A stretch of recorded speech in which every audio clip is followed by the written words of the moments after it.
First question, सबसे पहला question क्या है कि bill of exchange has dash parties. जो बिल ऑफ एक्सचेंज होता है उसमें डैश पार्टीज होती हैं, मतलब 2 पार्टीज होती हैं या 3 पार्टीज होती हैं या 4 होती हैं या 7 होती हैं। दिस इज द क्वेश्चन कि बिल ऑफ एक्सचेंज में कितनी पार्टीज होती हैं।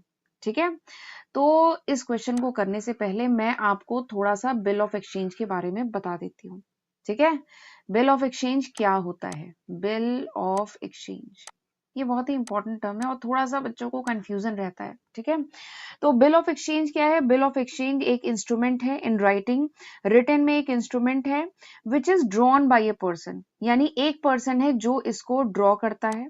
जैसे लेते हैं मिस्टर एक्स है, ठीक है, ये इस बिल ऑफ एक्सचेंज को ड्रॉ करते हैं, या कह लीजिए बिल ऑफ एक्सचेंज को राइट करते हैं, या फिर कह लीजिए he is a maker of the bill of exchange, और ये डायरेक्ट करते हैं दूसरे पर्सन को, अनदर पर्सन को, to pay the specified sum of money to the bearer of instrument. ठीक है, ये एक दूसरे पर्सन, लेते हैं मिस्टर वाई को, तो मिस्टर एक्स कौन है? He is the maker of this instrument, ये जो रिटन में जो इंस्ट्रूमेंट है इसके मेकर हैं, और ये डायरेक्ट करते हैं दूसरे पर्सन मिस्टर वाई को, ये डायरेक्ट करते हैं कि आपको पे करना है स्पेसिफाइड सम ऑफ मनी।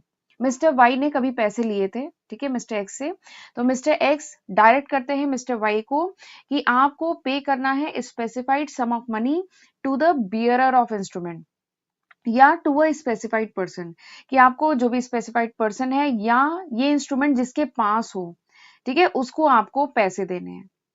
और फिर उसके बाद मिस्टर वाई जिन्हें डायरेक्ट किया जा रहा है या ऑर्डर दिया जा रहा है, जब मिस्टर वाई इस ऑर्डर को एक्सेप्ट कर लेते हैं, then it become bill of exchange. तब ये जो डॉक्यूमेंट है, ये जो इंस्ट्रूमेंट है, it become bill of exchange, जब मिस्टर वाई इस डॉक्यूमेंट को एक्सेप्ट करते हैं। ठीक है, समझ में आया? बिल ऑफ एक्सचेंज क्या है? एक रिटन इंस्ट्रूमेंट है जिसमें एक पर्सन जो मेकर या कह लीजिए ड्रॉअर ऑफ बिल है, वो डायरेक्ट करता है दूसरे पर्सन को, मिस्टर वाई को डायरेक्ट करता है कि आपको पे करना है specified sum of money on particular date to a specified person, आपको एक स्पेसिफाइड पर्सन को पे करना है, या कह लीजिए बियरर ऑफ द इंस्ट्रूमेंट, जिसके पास ये इंस्ट्रूमेंट हो। तो सपोज करिए मिस्टर जेड को पेमेंट करना है, ठीक है, तो जब मिस्टर वाई इस ऑर्डर को एक्सेप्ट कर लेंगे तब वो बन जाता है बिल ऑफ एक्सचेंज। ठीक है, जैसे ये जो एग्जांपल है इसमें एक मिस्टर एक्स लिया मैंने, एक मिस्टर वाई लिया और एक मिस्टर जेड लिया। तो एग्जांपल लेते हैं कि मिस्टर एक्स ने ड्रॉ किया है बिल, ये जो मिस्टर एक्स है इन्होंने एक बिल ड्रॉ किया है, ठीक है, मिस्टर वाई पे, और इन्होंने कहा है कि ये जो बिल ड्रॉ किया गया है इट इज फॉर 3 months, ये 3 महीने का है, for 50,000 which is payable to mister Z. Mister X ने डायरेक्ट किया है मिस्टर वाई को कि आपको 50,000 रुपए देने हैं, ठीक है, 3 महीने का ये बिल है, और किसको पेमेंट करना है? मिस्टर जेड को। ठीक है, इसमें मिस्टर एक्स ऑर्डर कर रहे हैं मिस्टर वाई को कि आपको पे करने हैं 50,000 रुपए, किसको? मिस्टर जेड को। ठीक है, और मिस्टर एक्स जब इस ऑर्डर को एक्सेप्ट करते हैं तो ये बन जाता है बिल ऑफ एक्सचेंज। ठीक है, समझ में आ गया बिल ऑफ एक्सचेंज क्या है? तो बिल ऑफ एक्सचेंज में मिस्टर एक्स क्या है? मिस्टर एक्स है ड्रॉअर ऑफ द बिल। ठीक है, मिस्टर एक्स क्या है? मिस्टर एक्स है drawer of the bill. Drawer मतलब जो बिल बना रहा है, ठीक है, तो मिस्टर एक्स है ड्रॉअर ऑफ द बिल। और मिस्टर वाई कौन है? Mister Y is drawee. Mister Y कौन है? मिस्टर वाई है ड्रॉई। ठीक है, इन पे बिल बनाया गया है, या कह लीजिए he is the acceptor of the bill, ये बिल एक्सेप्ट करते हैं, कौन? Mister Y. ठीक है, और मिस्टर जेड कौन है? मिस्टर जेड है पेई। मिस्टर जेड कौन है? ये है पेई, क्योंकि पैसा इनको रिसीव हो रहा है। ठीक है, क्योंकि बिल में कहा गया है कि मिस्टर जेड को पैसा देना है, तो he is receiving the payment, तो मिस्टर जेड इज द पेई। तो अब आपको समझ में आ गया होगा कि बिल ऑफ एक्सचेंज में कितनी पार्टीज होती है। तो बिल ऑफ एक्सचेंज में 3 पार्टीज होती है, ड्रॉअर, ड्रॉई और पेई, ये 3 पार्टीज होती हैं बिल ऑफ एक्सचेंज में। ठीक है, एक बात और है, ये जो ड्रॉअर है ये पेई भी हो सकता है, ये जो ड्रॉअर है जो बिल ऑफ एक्सचेंज ड्रॉ करता है, बनाता है, वो पेई भी हो सकता है। ठीक है, तो पेई और ड्रॉअर सेम पर्सन भी हो सकते हैं। ठीक है, but basic bill of exchange में 3 पर्सन होते हैं, बट ये 2 भी हो सकते हैं, ड्रॉअर और पेई सेम पर्सन भी हो सकते हैं। ठीक है, तो आंसर आपको मिल गया, बिल ऑफ एक्सचेंज हैज कितनी parties? 3 parties. So answer B is the correct answer. ठीक है, चलिए आगे बढ़ते हैं, अगला क्वेश्चन करते हैं। अगला क्वेश्चन, वैसे अगर आपको बिल ऑफ एक्सचेंज अब समझ में आ गया है तो अब आप आगे के क्वेश्चन करने में आपको आसानी होगी। अगला क्वेश्चन क्या है, the party which is order to pay the amount is known as, वो पार्टी जिसको ऑर्डर किया जाता है कि भाई आपको अमाउंट पे करना है, वो कौन होती है, वो ड्रॉर होती है। तो ड्रॉर तो मेकर ऑफ बिल होता है, ये बिल बनाता है। पेई कौन होता है, पेई को पैसा रिसीव होता है। ड्रॉई कौन होता है, ड्रॉई पेमेंट करता है। ठीक है, ड्रॉई को कहा जाता है कि आपको पे करना है ये अमाउंट। तो आंसर क्या होगा, आंसर होगा सी, ड्रॉई। ड्रॉई वो पार्टी है जिसको ऑर्डर किया जाता है कि आपको अमाउंट पे करना है। ठीक है, तो option C is the correct answer. चलिए अगला क्वेश्चन देखते हैं। अगला क्वेश्चन क्या है, 3 days are added for ascertaining the date of maturity. Date of maturity, ये जो बिल है उसकी डेट ऑफ मेच्योरिटी डिटरमाइन करने के लिए 3 दिन जोड़े जाते हैं। These are known as the days of, इन 3 दिन को क्या कहा जाता है। तो एक इंपॉर्टेंट बात बताती हूँ, एक होता है, कहा जाता है डेज ऑफ ग्रेस। ठीक है, ये जो वर्ड है ना, days of grace. Days of grace क्या होता है कि जो बिल ऑफ एक्सचेंज में जितना भी पीरियड डिफाइंड है उसमें 3 एक्स्ट्रा दिन जोड़े जाते हैं। बिल ऑफ एक्सचेंज की मेच्योरिटी जो होती है, मेच्योरिटी डेट फाइंड आउट करने के लिए जो पीरियड ऑफ बिल होता है उसमें 3 दिन का एक्स्ट्रा समय दिया जाता है, जिसे कहा जाता है डेज ऑफ ग्रेस। ठीक है, तो ये वही उसी की बात हो रही है कि 3 दिन ऐड किए जाते हैं date of maturity find out करने के लिए। तो उसे क्या कहते हैं, उसे क्या मेच्योरिटी कहते हैं, नहीं, उसे ग्रेस कहते हैं। हाँ, it is called days of grace. ठीक है, इसे क्या पेमेंट कहते हैं, नहीं, नन ऑफ दीज। ठीक है, तो आंसर क्या है, answer B is the correct answer. चलिए अगला क्वेश्चन करते हैं। अगला क्वेश्चन क्या है कि bill of exchange can not be, जो बिल ऑफ एक्सचेंज है इसे नहीं कर सकते, क्या, इंडोर्स। तो इंडोर्स तो कर सकते हैं। इंडोर्स मतलब क्या होता है, इंडोर्स मतलब ट्रांसफर करना। Transfer of bill of exchange to another person, अगर बिल ऑफ एक्सचेंज को दूसरे पर्सन को ट्रांसफर किया गया है तो उसको कहते हैं इंडोर्स। तो इंडोर्स तो कर सकते हैं। ठीक है, अगला क्या है, एक्सेप्टेड।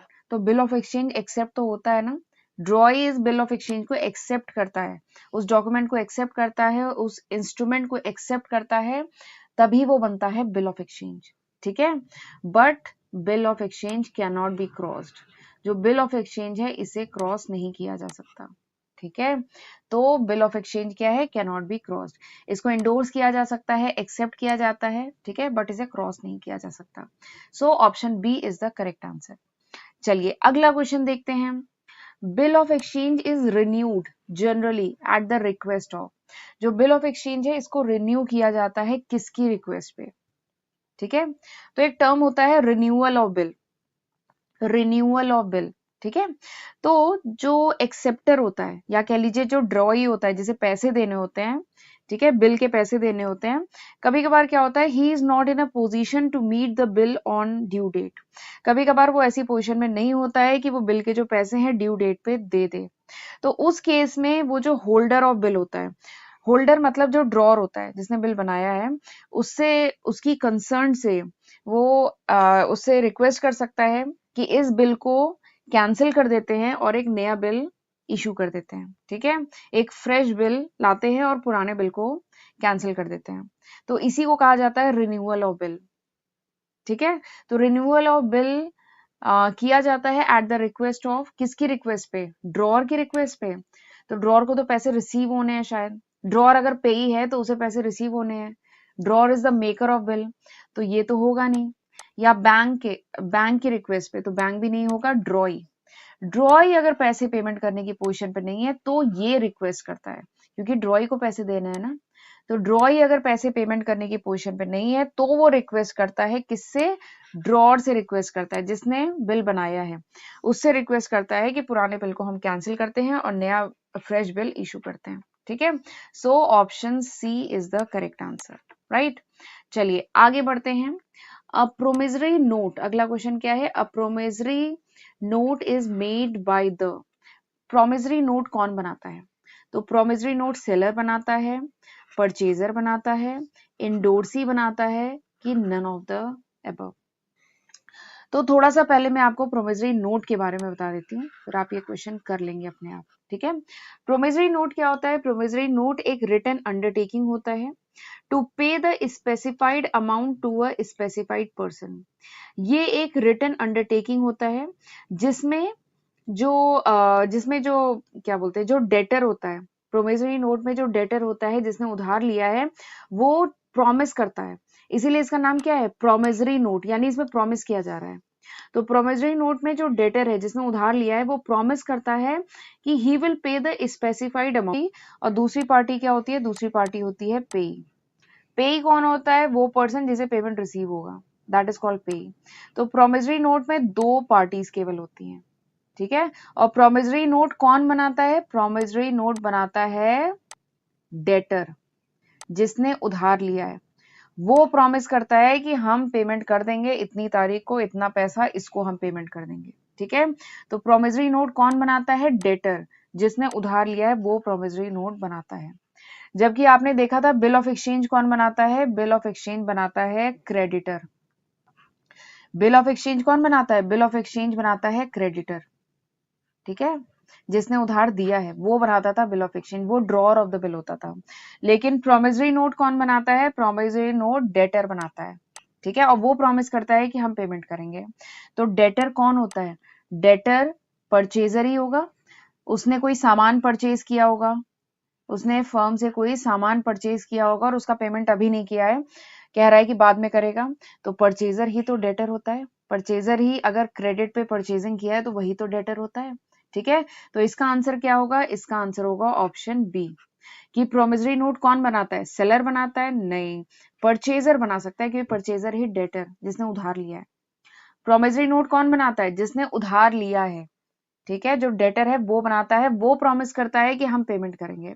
तो आंसर तो option B is the correct answer, ठीक है। चलिए आगे बढ़ते हैं। अगला question, A 4-month bill drawn on 1st January 2018 will mature for payment on। एक बिल है, एक बिल ऑफ एक्सचेंज है, 4 महीने का बिल ऑफ एक्सचेंज है जो ड्रॉ किया गया ऑन 1st जनवरी 2018। 1st जनवरी 2018 को ड्रॉ किया गया। अब वो कब मेच्योर होगा, ठीक है, it will mature for payment on, वो कब मेच्योर होगा ये आपको बताना है, ठीक है। तो 4 महीने का है, देखिए कब ड्रॉ किया गया, 1st जनवरी को, 4 महीने का है। तो 1st जनवरी में जरा 4 महीने जोड़िए, तो क्या आ जाएगा, 1st में, देखिए जनवरी में, जनवरी फरवरी मार्च अप्रैल, ठीक है। तो जनवरी में आपने 4 महीने जोड़े तो क्या हो जाएगा, 1st मई 2018, ठीक है। लेकिन अभी आप इसमें डेट ऑफ ग्रेस भी जोड़ेंगे, ग्रेस पीरियड भी जोड़ेंगे, ठीक है। ग्रेस पीरियड कितने दिन का होता है, 3 दिन का होता है। तो जरा 1st मई में 3 दिन और ऐड करिए तो आंसर आएगा 4th में।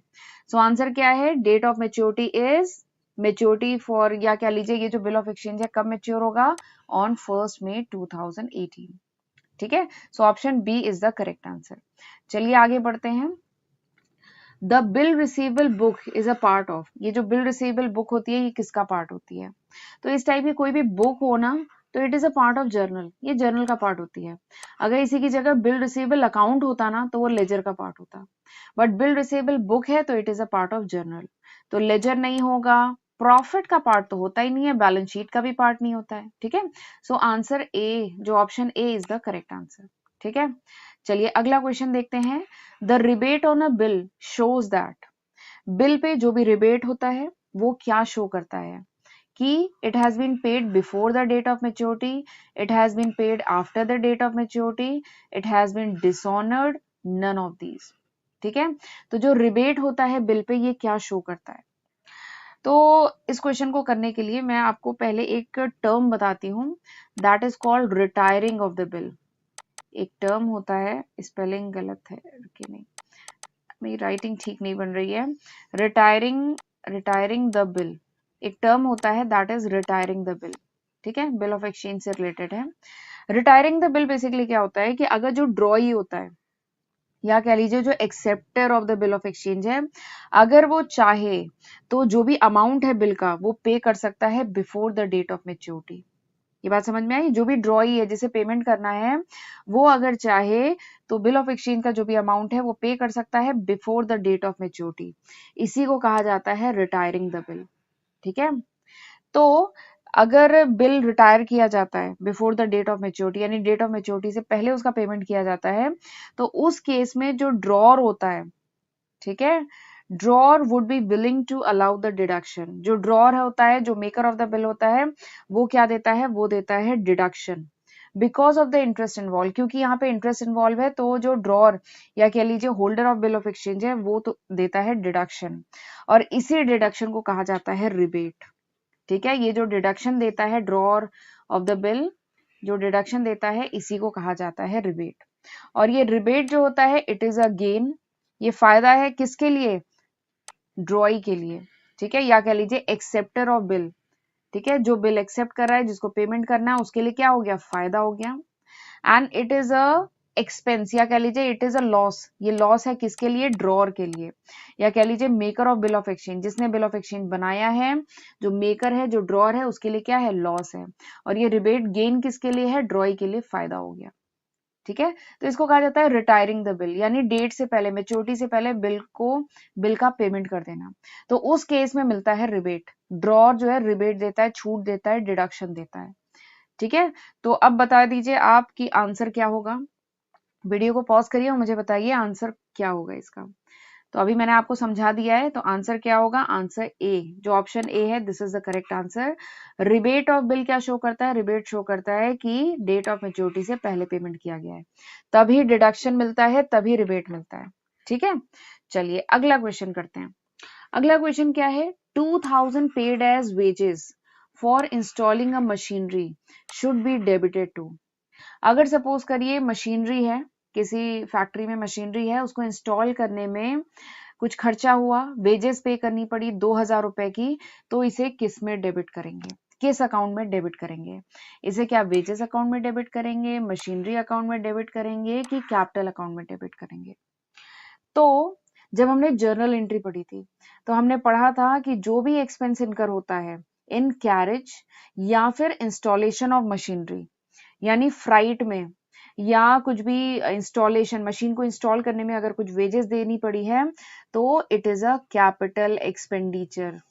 ठीक है, ये कैपिटल एक्सपेंडिचर है, और इसे किस में डेबिट करेंगे, इसे मशीनरी अकाउंट, या कह लीजिए एसेट अकाउंट। ठीक है, मशीनरी अकाउंट, बेसिकली इसे मशीनरी अकाउंट में डेबिट करेंगे। ठीक है, जो भी एक्सपेंस इनकर होता है in purchase of this asset, ये जो एसेट है मशीनरी, इसको परचेज करने में, ठीक है, सॉरी परचेज नहीं, जो भी खर्चा होता है, देखिए परचेज किया, बट परचेज करने के अलावा, उसकी बेसिक कॉस्ट के अलावा कुछ और अगर खर्चा किया गया है, जैसे उसको कैरेज में उसके कुछ खर्चा हुआ है, अगर उसे इंस्टॉल करने में खर्चा हुआ है, तो it increases the cost of the asset.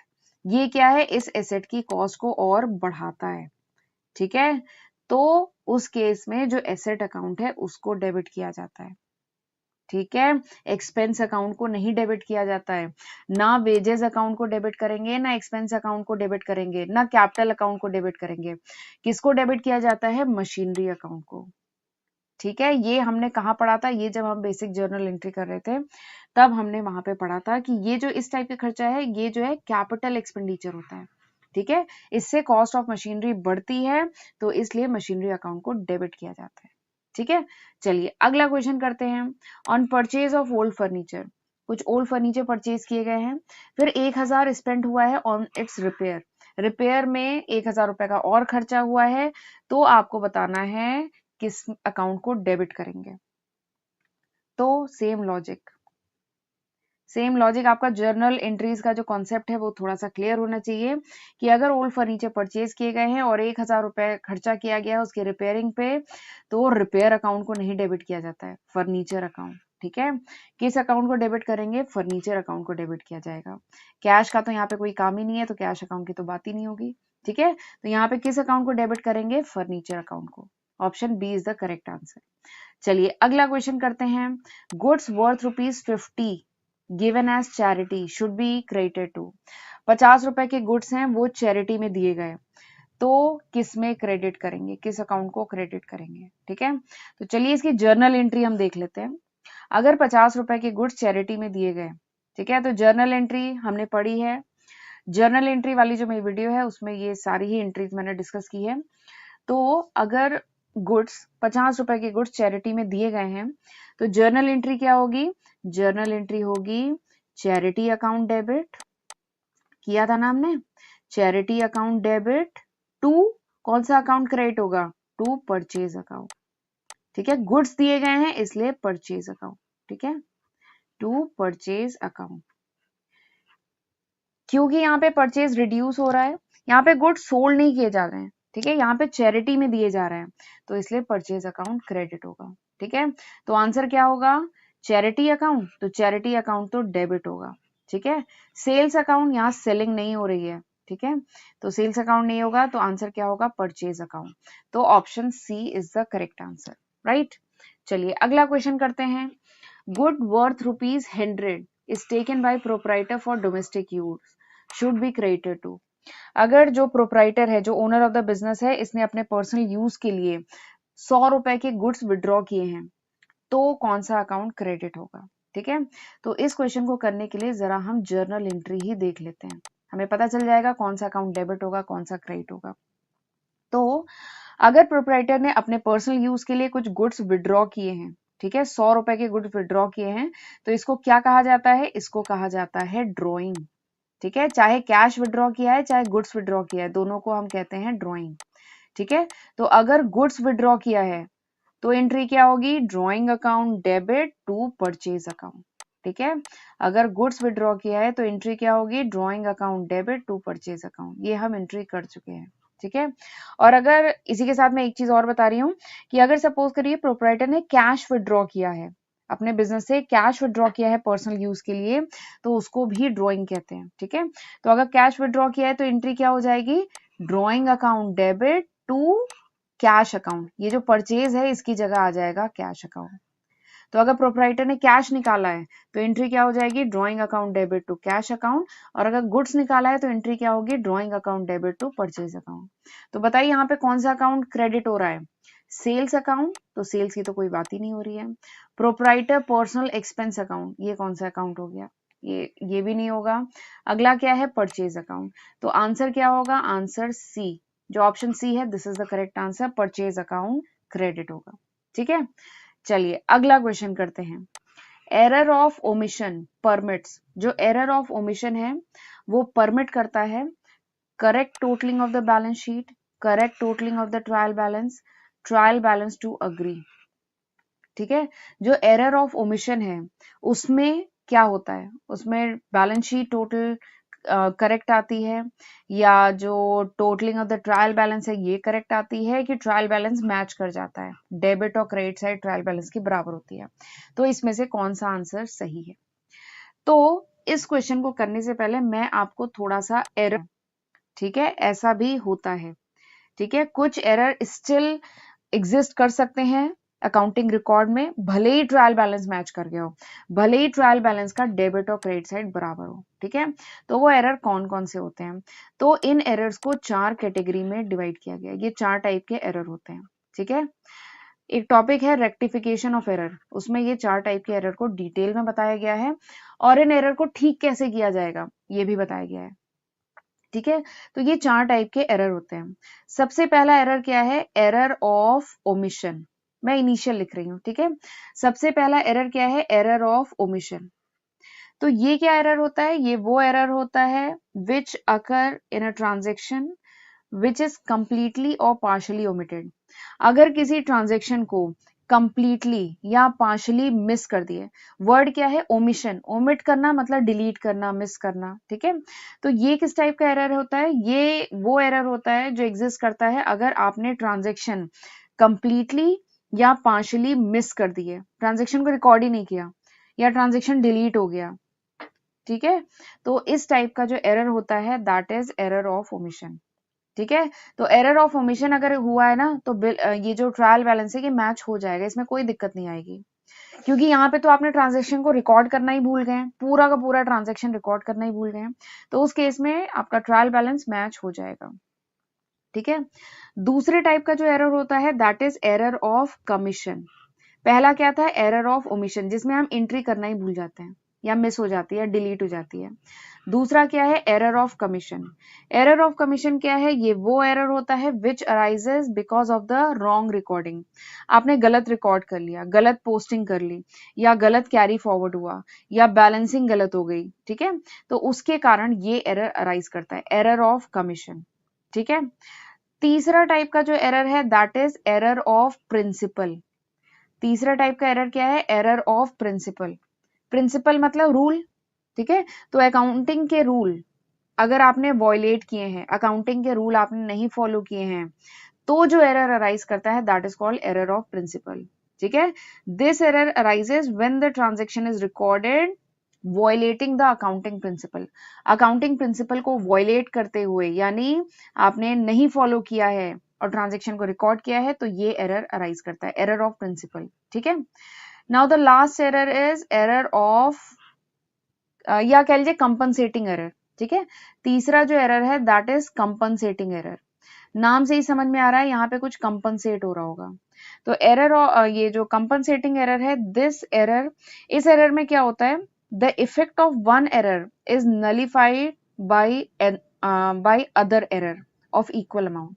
यहाँ पे एक गलती हुई, ठीक है, एक पर्टिकुलर अमाउंट की एक गलती हुई, वो नलीफाई हो जाती है, यानी वो कंपनसेट हो जाती है, वो कैंसिल हो जाती है एक दूसरे एरर से ऑफ द सेम अमाउंट, ठीक है। एक गलती हुई 100 रुपए की, लेकिन उसी के साथ कोई दूसरी गलती भी हो गई है 100 रुपए की, जिससे दोनों का जो इफेक्ट है वो कैंसिल आउट हो गया, नलीफाई हो गया है, तो इसको कहते हैं कंपनसेटिंग एरर, ठीक है। तो ये 4 टाइप के एरर होते हैं जो एग्जिस्ट कर सकते हैं even though trial balance is matched. भले ही ट्रायल बैलेंस मैच हो गया है, लेकिन error of omission, error of commission, error of principle and compensating error, ये 4 टाइप के एरर फिर भी एग्जिस्ट करते हैं, कर सकते हैं, ठीक है। तो चलिए, अब तो मैंने एरर के बारे में आपको डिटेल में बता दिया, आई होप आपको समझ में आ गया होगा। चलिए, तो हम इस क्वेश्चन का जरा सॉल्यूशन देखते हैं। तो एरर ऑफ ओमिशन, ये जो एरर ऑफ ओमिशन है, ये जो पहला मैंने बताया था, एरर ऑफ ओमिशन क्या परमिट करता है? Correct totalling of balance sheet, तो यहाँ पे बैलेंस शीट की कोई बात नहीं है। Correct totalling of trial balance, तो ट्रायल बैलेंस की टोटलिंग नहीं, डेबिट और क्रेडिट बराबर आने की बात होती है, ठीक है। तो एरर ऑफ ओमिशन अगर है, ठीक है, एरर ऑफ ओमिशन अगर अकाउंटिंग रिकॉर्ड्स में है, तो भी क्या होंगे? ट्रायल बैलेंस अग्री हो जाएंगे। अग्री हो जाएंगे मतलब डेबिट और क्रेडिट बराबर आएगा, ठीक है। तो option C is the correct answer. चलिए, अगला क्वेश्चन करते हैं। अगला क्वेश्चन क्या है? A trial balance is prepared to locate. Trial balance को प्रिपेयर किया जाता है ताकि हम लोकेट कर सकें error of principle, error of omission, compensating error, none of these. तो अभी मैंने बताया था कि 4 टाइप के एरर हैं, वो ट्रायल बैलेंस डिटेक्ट कर ही नहीं सकता है, ठीक है। ट्रायल बैलेंस उसको नहीं डिटेक्ट करता है। ये 4 टाइप के एरर होंगे तो भी क्या होगा? ट्रायल बैलेंस मैच हो जाएगा, ठीक है। तो यहाँ पे 3 टाइप के एरर तो लिखे हुए हैं, error of principle, error of omission, compensating error, और एक और कौन सा एरर था? एरर ऑफ कमीशन, ठीक है। तो ये चारों टाइप के एरर होंगे तो भी ट्रायल बैलेंस मैच हो जाएगा, ठीक है। तो सवाल क्या है? Trial balance is prepare to locate. Trial balance बनाया जाता है ताकि इन एरर को डिटेक्ट कर सके, तो ये एरर तो डिटेक्ट कर ही नहीं पाता है ट्रायल बैलेंस, ठीक है। तो आंसर क्या होगा? आंसर होगा डी। क्यों? क्योंकि ट्रायल बैलेंस इन चारों टाइप के एरर को नहीं डिटेक्ट कर पाता है, ठीक है। चलिए, अगला क्वेश्चन करते हैं। अगला क्वेश्चन क्या है? 200 rupees receive from Smith whose account was previously written as bad debt should be credited to। 200 रुपए मिले हैं किससे? स्मिथ से। स्मिथ शायद कोई डेटर होगा, ठीक है, उसे पैसे रिसीव होने थे, तो 200 रुपए मिल गए हैं। पहले उसके अकाउंट को राइट ऑफ किया गया था एज बैड डेट, लेकिन अब पैसा 200 रुपए मिल गया है, तो किस अकाउंट को क्रेडिट करेंगे, ठीक है। तो चलिए इसकी जर्नल एंट्री देख लेते हैं, तो हमें पता चल जाएगा किस अकाउंट को क्रेडिट करेंगे। तो जो स्मिथ है उससे अब पैसा रिसीव हो गया है, तो क्या होगा? Cash account debit. पैसा रिसीव हो गया है ना। कैश अकाउंट किस टाइप का अकाउंट होता है? रियल अकाउंट होता है। तो हम रियल अकाउंट से रिलेटेड रूल जानते हैं, what comes in is debited, what goes out is credited. जो आ रहा है उसे डेबिट करो। तो स्मिथ ने पैसा दे दिया तो कैश आ रहा है, तो cash account debit to bad डेब्ट रिकवर्ड अकाउंट, ठीक है, टू बैड डेब्ट रिकवर्ड अकाउंट। ये जो बैड डेब्ट रिकवर्ड अकाउंट है इसे हम क्रेडिट करेंगे। अगर बैड डेब्ट रिकवर हो गया है तो इट इज एन इनकम, ये इनकम है ना ऑर्गेनाइजेशन के लिए, ये गेन है, फायदा हो गया ऑर्गेनाइजेशन का। तो हम जानते हैं इनकम या जो फायदा होता है इसको हम करते हैं क्रेडिट, ठीक है। तो एंट्री क्या होगी? एंट्री होगी cash account debit to bad डेब्ट रिकवर्ड अकाउंट। तो कौन सा अकाउंट क्रेडिट हो रहा है? कैश अकाउंट नहीं, स्मिथ अकाउंट नहीं, तो कौन सा अकाउंट क्रेडिट हो रहा है? बैड डेब्ट रिकवर्ड अकाउंट। ठीक है, तो option A is the correct answer. चलिए अगला क्वेश्चन देखते हैं। Purchase of office furniture worth ₹1200 has been debited to journal expense account. 1200 रुपए के ऑफिस फर्नीचर खरीदे गए थे, ठीक है, उसको डेबिट कर दिया गया जर्नल एक्सपेंस अकाउंट में। तो ये किस टाइप का एरर है? क्या ये क्लेरिकल एरर है? नहीं। क्या ये एरर ऑफ ओमिशन है? एरर ऑफ ओमिशन में क्या होता है कि हम एंट्री करना ही भूल जाते हैं, एंट्री मिस हो जाती है, तो ये एरर ऑफ ओमिशन भी नहीं है, it is an error of principle. ठीक है, यहाँ पे आपने रूल वायलेट किया है। यहाँ पे आपने क्या किया? जर्नल ऑफिस फर्नीचर खरीदे हैं तो आपने जर्नल एक्सपेंस अकाउंट को डेबिट कर दिया, जबकि office furniture is a capital expenditure. ठीक है, तो आपको क्या करना था? आपको फर्नीचर अकाउंट को डेबिट करना था, फर्नीचर अकाउंट डेबिट होने चाहिए थे। ठीक है, और आपने क्या कर दिया? आपने जर्नल एक्सपेंस अकाउंट को डेबिट कर दिया, तो आपने प्रिंसिपल नहीं फॉलो किया, तो it is an error of principle, right. चलिए अगला क्वेश्चन करते हैं। Sale of office furniture should be credited to. अगर ऑफिस फर्नीचर बेचे गए हैं तो कौन सा अकाउंट क्रेडिट होगा? ठीक है, तो चलिए इसके लिए जर्नल एंट्री करके देख लेते हैं। तो ऑफिस फर्नीचर अगर कैश में बेचा गया है तो क्या होगा? Cash account debit. Office furniture अगर बेचा गया है तो कैश आ रहा होगा ना, तो कैश अकाउंट डेबिट। ठीक है, और अगर चेक में पेमेंट हो रहा है तो बैंक अकाउंट डेबिट करेंगे। ठीक है, और अगर क्रेडिट में बेचा है तो क्या करेंगे?